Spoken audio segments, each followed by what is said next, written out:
Итак, начинаем. Я даю слово Альберту Уотсону. It's a great pleasure for me to be here in the museum, and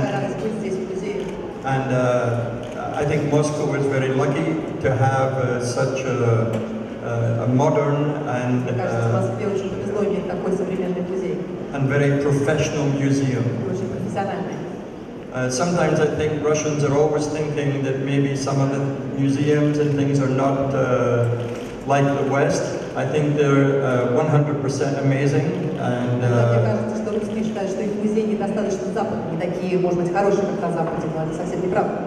the handling of my work, because there is a lot of complicated things that happen to get the pictures here.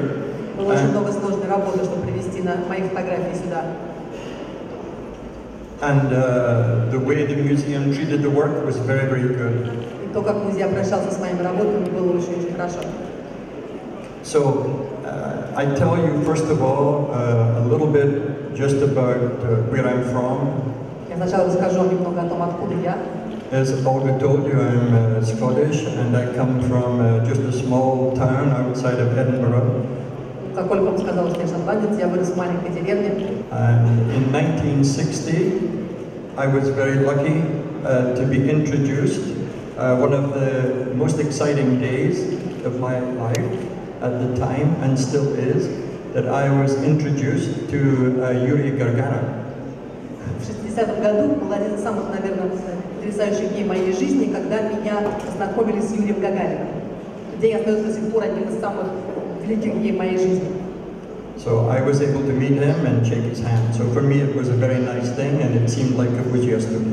И для меня это было очень большой честью и потрясающе. Вообще кажется, как будто это было всего-навсего вчера.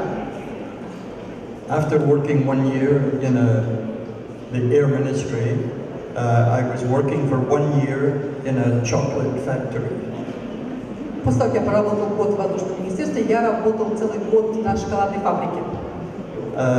During this time of working in the chocolate factory, I started to study at night time, painting, drawing, and after 1 year, I went and got into Centenary University to study art. И через год, в тот год, когда я работал на шоколадной фабрике, я вечером учился. Я занимался живописью, занимался искусством. For 2 years there, I studied a lot of painting, a lot of drawing, and a lot of pottery, sculpture, and of course I was studying graphic design. And after 2 years, I decided to be a graphic designer. So I studied only graphic design. И 2 года я занимался живописью, занимался рисунком, занимался скульптурой, занимался разными работами, керамикой. И потом я решил, что не занимался помимо этого всяким графическим рисунком. И после этого я решил, что я хочу заниматься именно этим.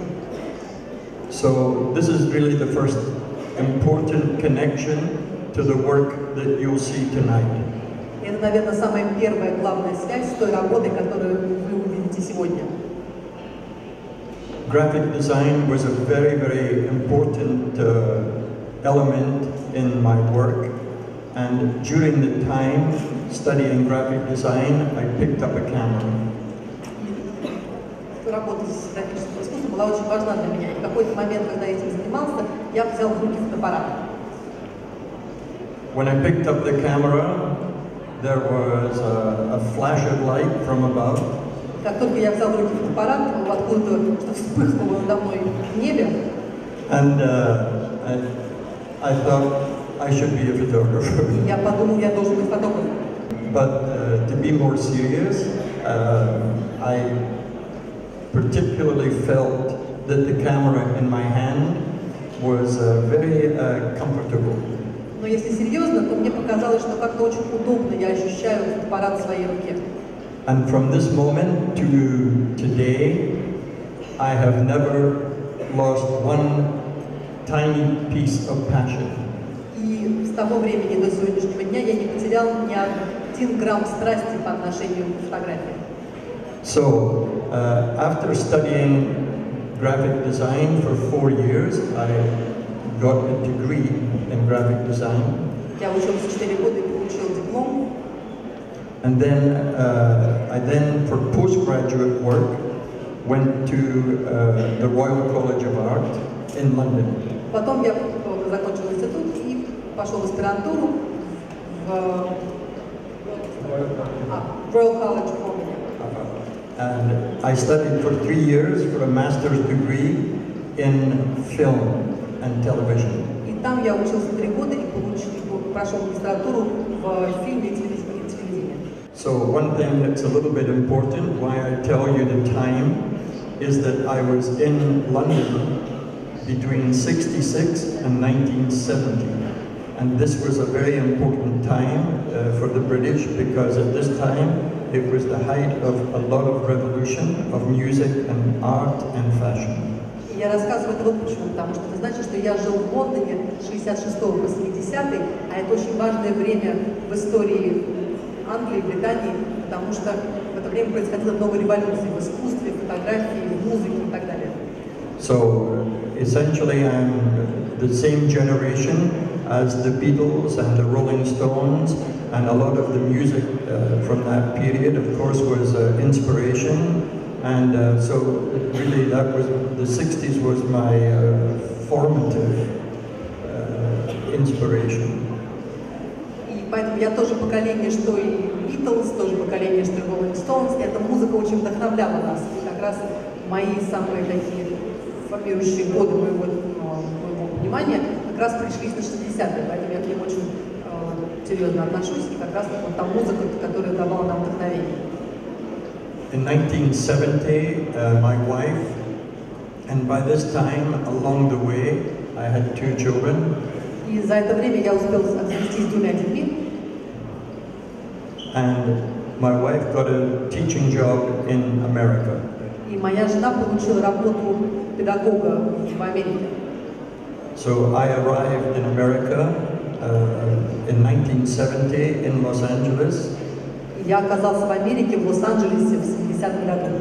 And this was the first year that I really tried to be a professional photographer. И в этот год я на самом деле первый раз старался стать профессиональным фотографом. I try and tell this story very quickly because it's quite funny and I don't want people to get bored. Я быстро расскажу историю, потому что она смешная, не хочу, чтобы вы заскучали. I only knew one person in Los Angeles, and this person was in charge of a cosmetic company.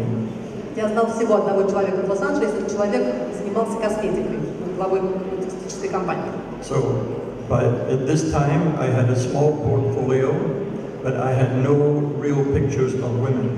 И у меня было достаточно большое портфолио, но не было фотографий женщин особенно. So it's quite difficult to go to a beauty company to try and get some work if you have no pictures of women. И сложно прийти в компанию, которая продает косметику, если у тебя нет фотографий женщин. So, because the person knew me a little bit, he said he would book a model for 1 hour, and if I did some pictures, he would look at the pictures. И поскольку человек немного меня знал, он сказал, что он найдет мне модель на 1 час. Поскольку мы знакомы, он посмотрит на то, что я смогу на этот час сделать. So, the first thing I did was I found a model, but what was important was that I talked the model into staying not 1 hour, but for 12 hours. Я нашел модель, и что важно, я уговорил ее остаться не на 1 час, а на 12. So, 2 days later, I took in 80 rolls of film. Через 2 дня я сдал 80 пленок, чтобы проявить. To this creative director at the company. Отдал очень креативному директору этой программы. He looked at them, and of course he didn't understand how I did 80 rolls of film in 1 hour. И он, конечно же, посмотрел, но не понял, как меня угораздило снять 80 пленок за 1 час. And he took them away, the pictures. He said he would be back in a few minutes. Он забрал фотографии и сказал, что вернется через пару минут. And he said that he just spoke to the president, and they wanted to buy 5 pictures. И он сказал, что он переговорил с президентом компании, и они готовы купить 5 фотографий. But the story gets quite funny because at this time I was very excited because I had taken all of the money I had and spent it on the film. История смешна тем, что я только что взял все свои деньги, которые у меня были, потратил на пленку, которую я сдал. So he said that he would give me a purchase order, you know. И он сказал, что он даст мне как бы такую квитанцию на покупку снимков. And of course I had no idea how much money I would get. И я понятия не имел, сколько я получу денег. When I got to the elevator, of course, I ripped open the elevator. At the elevator door, I ripped open the envelope. И когда я дошел до лифта, я оторвал кусок конверта, чтобы посмотреть, что же там внутри. And the total amount of money on the invoice. И на квитанции была написана сумма. Was for me an amazing $1,000. И для меня это было потрясение, это была целая $1000. So, but the story gets even funnier. Но еще смешнее в этой истории вот что. Of course, I was very, very happy. Я был счастлив, конечно же. But when I got home to write out the bill, Но когда я приехал домой, чтобы выписать квитанцию, которую мне потом оплатили, I looked at the amount again, and it wasn't $1,000, but $10,000. и когда я увидел, что там было не $1000 написано, а $10,000. So we then, my wife and I, sat up all night, saying, obviously it's a mistake. И мы с женой просидели всю ночь, обсуждая, что это явно ошибка.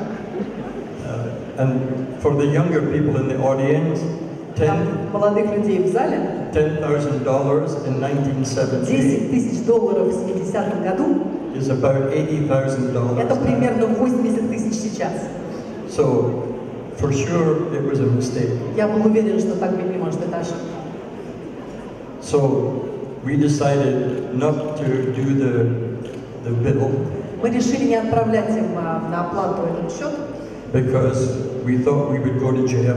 Потому что мы были уверены, что нас заберут в тюрьму.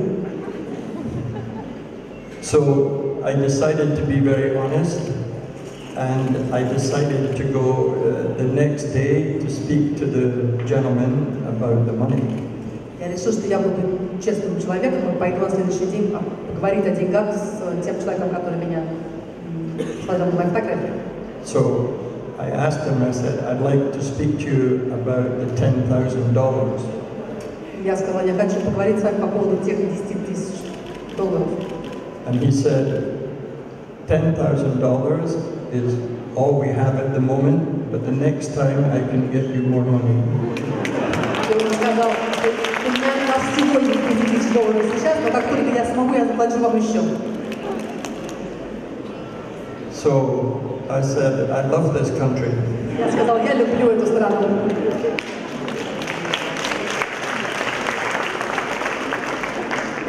So, just for the young photographers here, unfortunately, the rest of my career didn't go as quickly. Для молодых фотографов, которые здесь с нами, вся моя остальная карьера так быстро не поднималась. But I have to say, I was very lucky because within 2 years, I was running the biggest photo studio at the time in Los Angeles. Но я хочу сказать, что мне очень повезло, потому что через 2 года у меня была самая большая фотостудия в Лос-Анджелесе. So then began a long journey through the 1970s, and by 1974, I opened a studio also in New York. So I had a small studio in New York and a big studio in Los Angeles. И начались 70-е, и в какой-то момент я открыл маленькую студию в Нью-Йорке. У меня была большая фотостудия в Лос-Анджелесе и маленькая в Нью-Йорке. So by 1976, I was already working for all of the magazines, and I moved 100% to New York. И к 1976 году я уже работал почти со всеми журналами и целиком переехал в Нью-Йорк.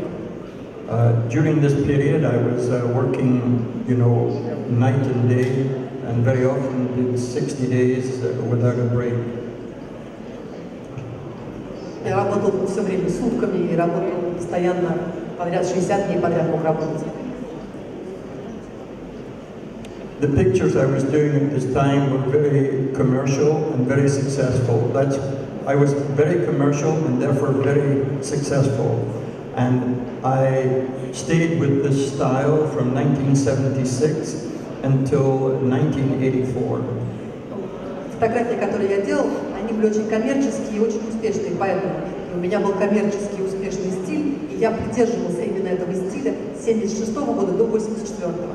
And without realizing, my pictures in 1984 began to change, and the pictures actually became stronger, more powerful in a way, sometimes not so popular.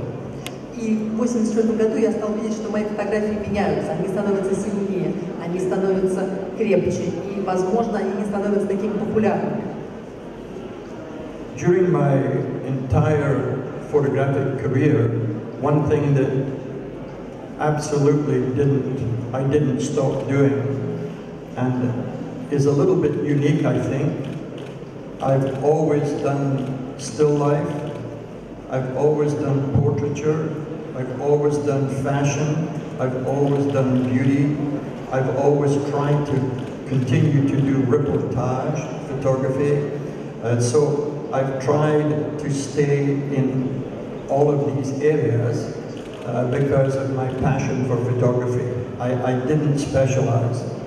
И, наверное, есть одна вещь, которую я делал, которая может отличать меня от других фотографов. Я снимал натюрморты, я снимал портреты, я снимал моду, я снимал красоту, я снимал репортажную съемку, и я не выбирал какой-то определенный жанр. Наверное, поэтому, потому что мне было интересно все. Поэтому я придерживался всех жанров одновременно. It's very simple with my photography. It's not difficult to understand. Мои снимки несложно понять, несложная фотография. My philosophy from 1984 was minimalism. С 1984 года моя философия по отношению к своей работе – минимализм. So when you look at the pictures, just think about my descriptions of my education and what I did. Когда вы будете смотреть на мои фотографии, you can see three things: graphics, film, and a combination of graphics and film together. Когда вы будете смотреть мои фотографии, помните о моем образовании и моих интересах. И в моих фотографиях можно увидеть три главные темы: графика, кино и смесь кино и графики. One small thing which I missed out, which is people often ask me what is my favorite picture that I did. I don't really have a favorite picture, but one picture that was very important was the picture of Альфред Хичкок, because in 1973 I got this job to photograph Альфред Хичкok. I had never photographed anybody famous before, and suddenly I was photographing Альфред Хичкок. Меня часто спрашивают, есть ли у меня любимая фотография, которую я сделал. Это, наверное, такой нет. Но она, наверное, самая важная для меня фотография. Это портрет Альфреда Хичкока, который меня попросили снять его. Это был 73-й год. Я никогда до этого не фотографировал ни одного известного человека. Поэтому для меня это очень важная фотография. Of course, I was so nervous that it shortened my life by 3 years. Я так переживал, что, наверное, сократил собственную жизнь года на 3. I was, even though it was a very well air-conditioned place, his house. Я фотографировал его дома, и там прекрасно работал кондиционер, но there was still sweat running down my back. Но спина у меня была очень вспотела в этот момент. However, I was very lucky because he loves to be photographed, and he was helping me the whole time. И мне очень повезло, потому что он очень любил, когда его фотографируют, и он помогал мне снимать его. So it was very good for me. I thought if I can photograph Альфред Хичкок, I can photograph anybody. И для меня это действительно был громадный опыт, потому что я решил, что если я смогу его сфотографировать, то я смогу кого угодно сфотографировать. So it was very good to help me with my confidence. И это на самом деле усилило мою веру в себя. The reason for the goose, just you don't obviously don't know the story. Вы не знаете историю про гуся. The photo was to illustrate a recipe because Альфред Хичкок was a gourmet chef. Фотография должна была проиллюстрировать то, что Альфред Хичкок являлся отменным поваром-гурме. And the magazine asked me to do a picture of Hitchcock holding the big plate with the goose on the plate. И журнал попросил меня сфотографировать Хичкока с огромным блюдом, на котором лежал гусь. But I didn't like the idea, and I had the nerve to suggest something else. Но мне эта идея пришлась не по душе, и я имел наглость предложить свой вариант. And I thought it was much more Hitchcock if he was strangling the goose. И я решил, что будет гораздо больше, честнее по отношению к Хичкоку, если он будет душить этого гуся. And Hitchcock, the first thing he said was he hated the idea of the plate. И первое, что он сказал мне сам, что я ненавижу эту всю идею с блюдом. And he said he offered that if I wanted to bring the goose to him alive, he would happily strangle the goose. И он предложил мне, сказал, что если я захочу принести ему живого гуся, он с радостью его удушит. So, of course, he was a fabulous guy, and for me, it was very surreal. After the shooting, he said, "I bet you'd like a cup of tea." И он был, во-первых, был отличным парнем, и для меня все, что происходило после съемки, было каким-то сюром, потому что он предложил, сказал, наверняка вы хотите чашечку чая. And I sat in his office discussing film for half an hour with him. И я полчаса сидел у него в кабинете, обсуждал с ним кино. It was a very surreal situation. Это на самом деле был сюр, поверьте. But of course it was very important for me because of confidence. Но опять же, это очень сильно помогло мне поверить в себя. Я хочу спросить о его страсти к печати, потому что с его лабораторией у него могут быть лучшие печатники мира. So what's about why you're so careful about prints? Well, early on, printing, of course, to me, and I'm sad I missed that in the early story. Printing, of course, for me, I love two pieces. Я обожаю печатать, прям это очень-очень люблю. To me, the smell of a darkroom, my son once said to me he could never be a photographer. I said, why not? He said, because the smell in the darkroom is terrible. Я очень люблю запах этой темной комнаты, запах пленки всего. Мой сын однажды сказал мне, что никогда не сможет быть фотографом, потому что в этой комнате страшно пахнет. However, the smell in the darkroom to me is just like perfume. Для меня это запах сродни духов. So, printing for me, right from the beginning, was a beautiful thing. Печать для меня была очень красивой вещью с самого начала. And it never made sense to me to hand my negatives to somebody else. Мне казалось нелогичным отдать мою пленку кому-то другому для проявления.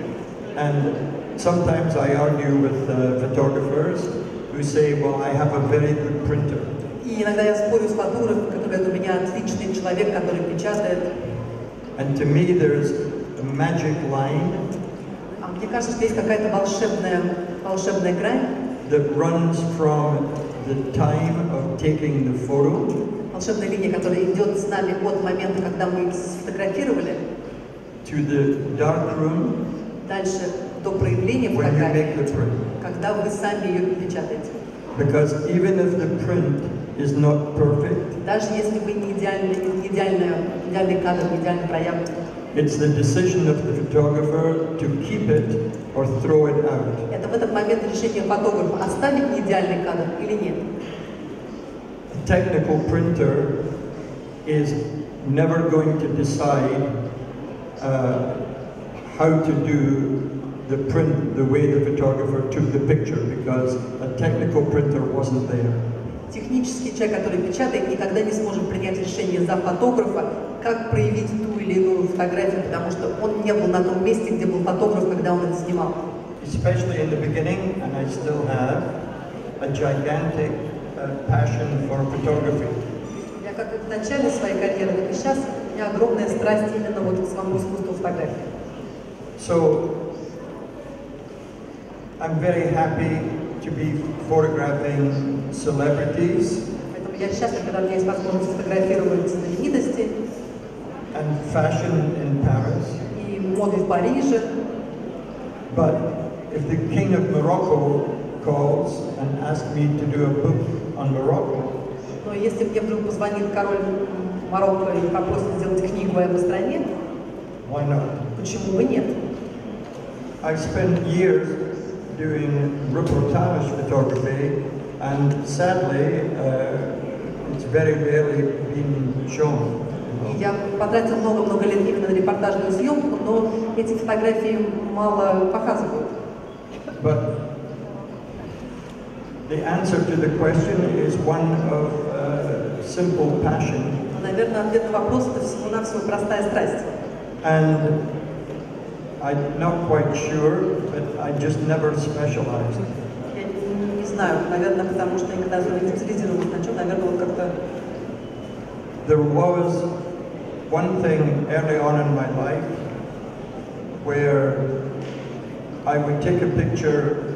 I don't know if I said this last night, but I would take a picture which I would think it was the greatest photograph ever taken on Monday, like the Sistine Chapel. И иногда так было, особенно в начале моей карьеры, я не помню, рассказывала ли об этом вчера, что мне казалось, что я сделал лучший снимок своей жизни, скажем, в понедельник, например, Систинскую капеллу. And Tuesday the photograph didn't look quite so good. Но ко вторнику фотография выглядела слегка хуже. And then on Wednesday I threw it out. А в среду я от нее избавлялся целиком.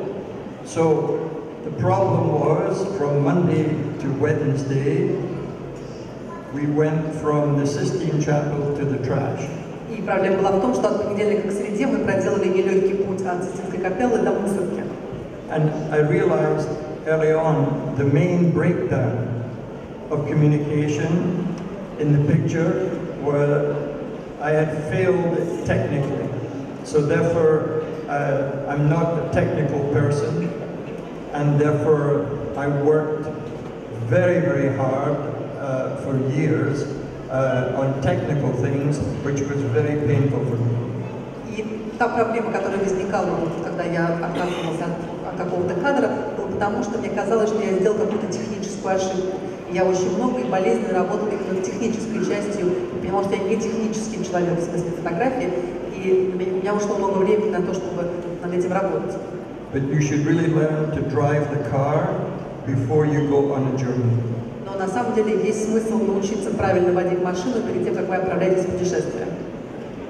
For young photographers, be very careful of digital because you bypass a lot of technical things because you have digital available to you. However, learning a lot of technical things, lighting, etc., can make you a more creative photographer. Особенно хочу сказать начинающим фотографам осторожно с съемкой с цифровой камерой, потому что вы можете пропустить много разных приспособлений, которые вы не узнаете, если будете снимать сразу на цифру. При этом, если вы научитесь снимать на пленку, то вы, возможно, поймете какие-то нюансы, как свет и так далее, и это поможет вам быть более креативным фотографом. A young girl yesterday asked me in perfect English. Молодая девушка вчера в идеальном английском спросила меня. And she said, "What do you do when you're young and you have a crisis of creativity?" Она спросила, что делать, когда ты молодой и у тебя креативный кризис. For me, coming from a 15-year-old girl, от 15-летней девушки you can be proud to be Russian. Можно гордиться быть русской. Because this is a question from an American 15-year-old that you would never get. Потому что американская 15-летняя девушка вряд ли бы меня спросила аналогичный вопрос. America operates in a different way. А у Америки все Америка устроена немножко по-другому. So, I think I have to give you a very simple answer, which Я могу дать вам очень простой ответ.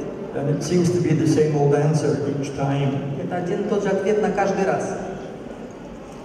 I'm always looking for inspiration. Я всегда ищу вдохновение. I just finished a very extensive study of cave paintings. from 40,000 years ago. Я только что провел большое количество времени, занимаясь рисунками внутри пещер первобытных людей.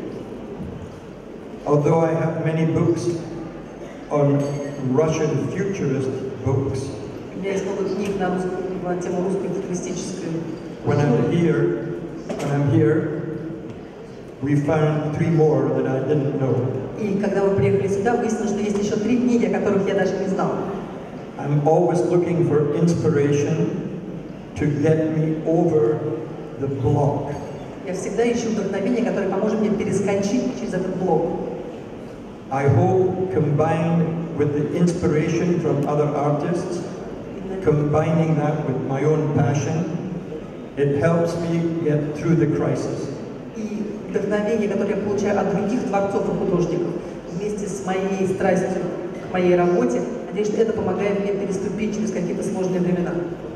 There's so much great art available now, and you can find anything on the internet. Теперь есть столько возможностей, есть много прекрасного искусства, в интернете возможно увидеть все. So therefore, I would say the answer to the crisis is look for inspiration and always fall back on passion. И, наверное, мой ответ, что всегда ищите вдохновение и старайтесь как-то использовать свою страсть как главный рычаг. I'm spending endless time in museums and Я трачу galleries. огромное количество времени в музеях. I'm a member of the Museum of Modern Art in New York, I'm a member of the Metropolitan Museum, I'm a member of the Neue Gallery, Музей Ума, Метрополитена, German art. музей немецкого искусства, I'm a member of the British Museum in London, a member of the британский Louvre музей в Лондоне, Лювр. in Paris. So therefore, I'm spending a lot of hours looking at original art. Провожу очень много времени в музее, смотрю на искусство. As well as that, of course, I'm using the internet, which Конечно, я пользуюсь интернетом, is available to everybody и это для everywhere. всех везде всякая возможность. And of course, I have a very large personal library. У меня, конечно же, огромная библиотека книг. And I watch a lot of movies. Я смотрю большое количество фильмов.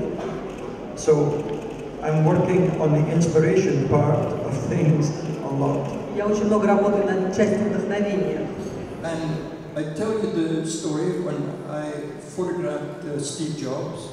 А я вот расскажу вам, я должен сделать портрет Стива Джобса. Это один из лучших портретов Стива Джобса. I had Steve Jobs for 1 hour between 9 and 10 o'clock. Morning. In the morning or in the evening? In the morning. In the morning. Стив дал мне время между 9 и 10 утра. And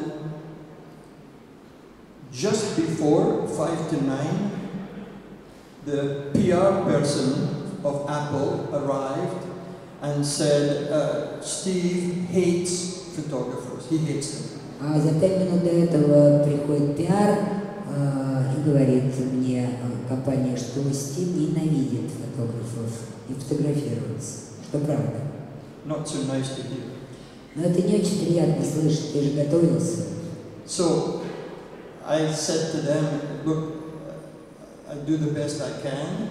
Ну, я, конечно, постараюсь, говорю я. But I thought about it just before he arrives, quickly. And I thought, how can I, in a short time, win him over to me? Как я могу в очень короткое время приблизить его к себе и открыть, как я могу его завоевать? So when he arrived, I said to him, happy to meet you, and I have good news for you. Я его встретил, говорю, я счастлив вас видеть, у меня очень хорошая новость для вас. And he said, oh yes, what's the good news? Он говорит, ну и какие новости? I said, I only need you for half an hour. Я говорю, ну, в этом мне нужно не на час, а на полчаса. Not an hour. Но не на час. So suddenly, his face changed completely. И его лицо вдруг абсолютно изменилось. He gave me a hug. И он меня вот обнял. And said, thank you, I'm so busy. He said, that's just wonderful news. И я настолько занят, это лучшая новость, которую вы могли мне сказать. So, the good news was, I had him now happy. И самым лучшим было это то, что я мгновенно сделал его счастливым.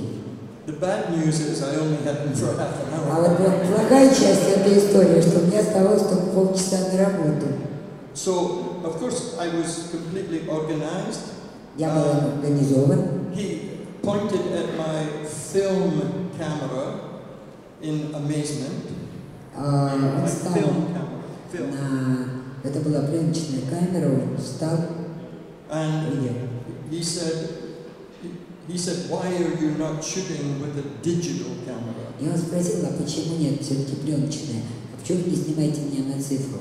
And at this time I said, 2006, I Это said, был 6-й год, 2006. I don't think digital is perfect. А я сказала, ну, мне кажется, все-таки цифровая камера еще не так хороша. But he pointed at me and said, I agree, but we will get there. Он сказал, я согласен, но мы это сделаем мое настоящее. So I then proceeded and I got to the point of the shooting where I was able to say to him, because for the most part, when you deal with a person, they come in front of the camera and they say, what do you want me to do? Обычно люди, когда ты начинаешь съемку, они стоят перед камерой и говорят, ну что я должен сделать? And I said, I'd like you to imagine you're across the table from a lot of people who disagree with you. А я сказал, а вот сядьте, пожалуйста, и представьте, что перед вами куча людей, и они все с вами не согласны. Что в жизни Стива Джобса, как мы все знаем, было многократно. But you know that you're right. Но вы-то знаете, что вы правы. He smiled. Он улыбнулся. And said, no problem, I do this every day. Он сказал, ну нет проблем, я же это каждый день делаю. So we proceeded with the shooting. I finished the shooting in 28 minutes. А я уложился в 28 минут. He was happy. Он был счастлив. And he picked up the Polaroid. Он достал полироид. And said, this is the best picture ever taken of me. А это лучшая фотография, которую когда-либо сделали со мной. So I thought he was just being nice because he was leaving early. Он был, может быть, со мной симпатичен так только потому, что он рано освободился, но он все-таки все полироиды забрал.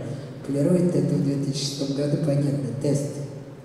But later that day, the head of Apple, obviously he was the head of Apple, but the CEO of Apple said, don't give that shot to anybody. А потом мне Apple позвонил и сказал, не давай никому эту съемку. And for sure, years later, и уверен, многие годы позже, I got a call from someone called Tim Cook. Я позвонил кому-то, кого звали Тим Кук. Who's now the head of Apple. А сейчас этот какой-то Тим Кук стал начальником Apple. And he said, I must have that photograph in 1 hour. Он сказал, мне нужна фотография, сделанная за час. He wouldn't tell me why, but I sent it. И я послал ему. And he had died that afternoon. И Стив Джобс умер. And they used the photo. И они использовали эту фотографию. They shut down the Apple website and only used the photo. И они использовали только одну фотографию для коммуникации о том, что Стив Джобс не стал. So the story is important really for two things. История важна для меня по двум факторам. One is that I thought of getting him out very quickly. Первое, конечно, надо было понять, с какой скоростью ты работаешь, вот этот скоростной параметр. And then he became my best friend. А кроме того, он стал моим лучшим другом в эту минуту.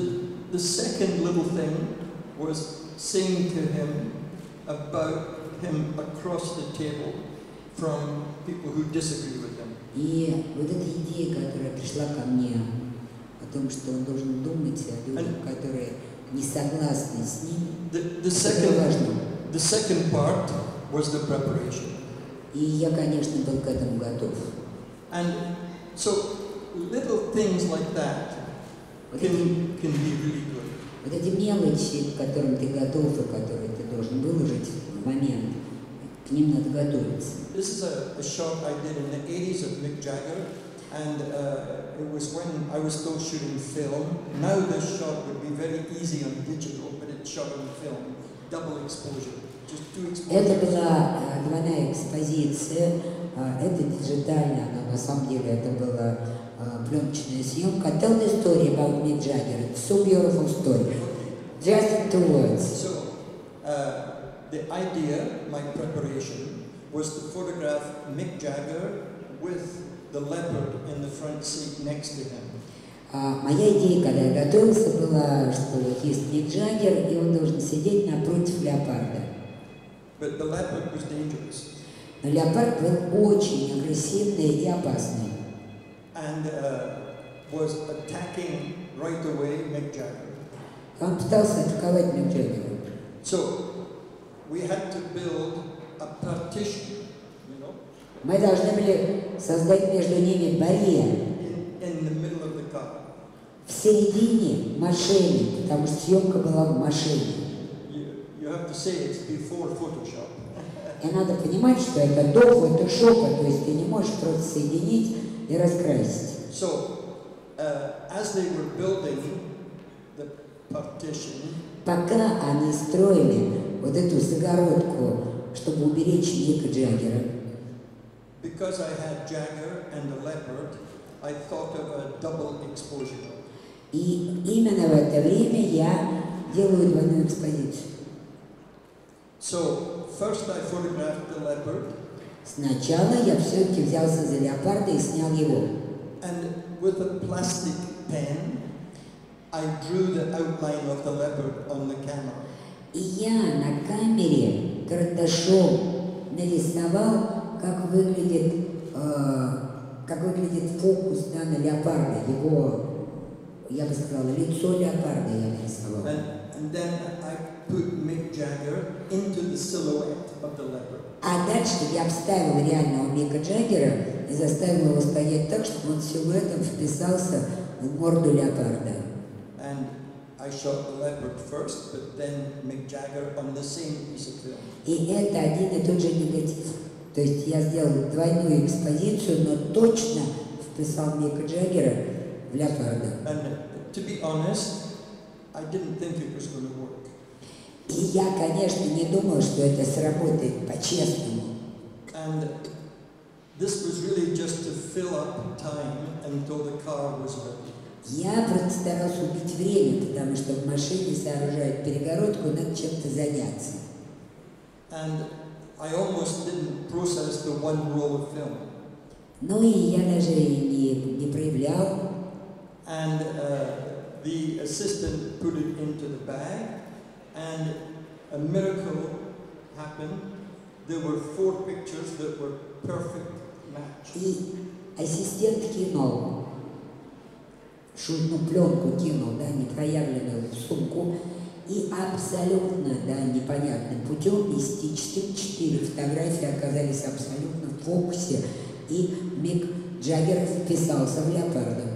And then I entered a big fight with Rolling Stone, between Rolling Stone magazine, whose picture was for, and Mik Jagger, because Mik Jagger wanted to keep the picture for himself. А тут началась борьба, потому что заказ этой съемки Мик Джаггер с леопардом был от Rolling Stone. Ну, естественно, журнал, который оплатил съемки, говорит, это наше. А Мик Джаггер говорит, нет, хочу себе personally, никому не дам. И началась тяжба. So they had lawyers and everything got involved. Все было включено. Юристы, вы же знаете, что в Америке что такое закон. But nothing to do with me. Но, к счастью, эта борьба не имела ничего ко мне, потому что я был только нанятый фотограф, и они судились друг с другом, Мик Джаггер и Rolling Stone. So here, that's the story of that shooting, but it ended very happily. Но кончилось все прекрасно, был хэппи-энд.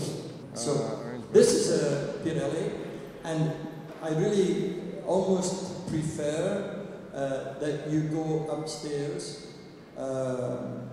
Good, that's perfect.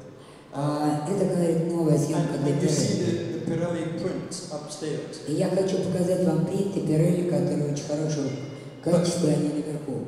But the Pirelli project was fabulous for me to do. It was wonderful. И для меня это был очень важный проект и прекрасный. And I took 4 women. Я взял 4 женщин. And had them play a different person, like an actor. И я хотел, чтобы они играли не сами себя, а играли как бы других персонажей, как актрисы. Вот я их выбрал, но играть не самих себя. So each of the women had a different situation. Каждая из этих женщин оказалась в совершенно разных ситуациях. For example, here was the model Gigi Hadid. She was really the only real model we used. Она была единственная реальная модель. And Alexander Wang, the designer, and Александр Вайн, дизайнер. She played this heiress. И мы все снимали на белом экране. And we did 10 pictures of each woman. 10. И мы сделали по 10 фотографий с каждой женщиной, с каждой героиней. The most important thing tonight, I wish the photographers here good luck. А единственное, что я вам желаю сегодня, это удачи.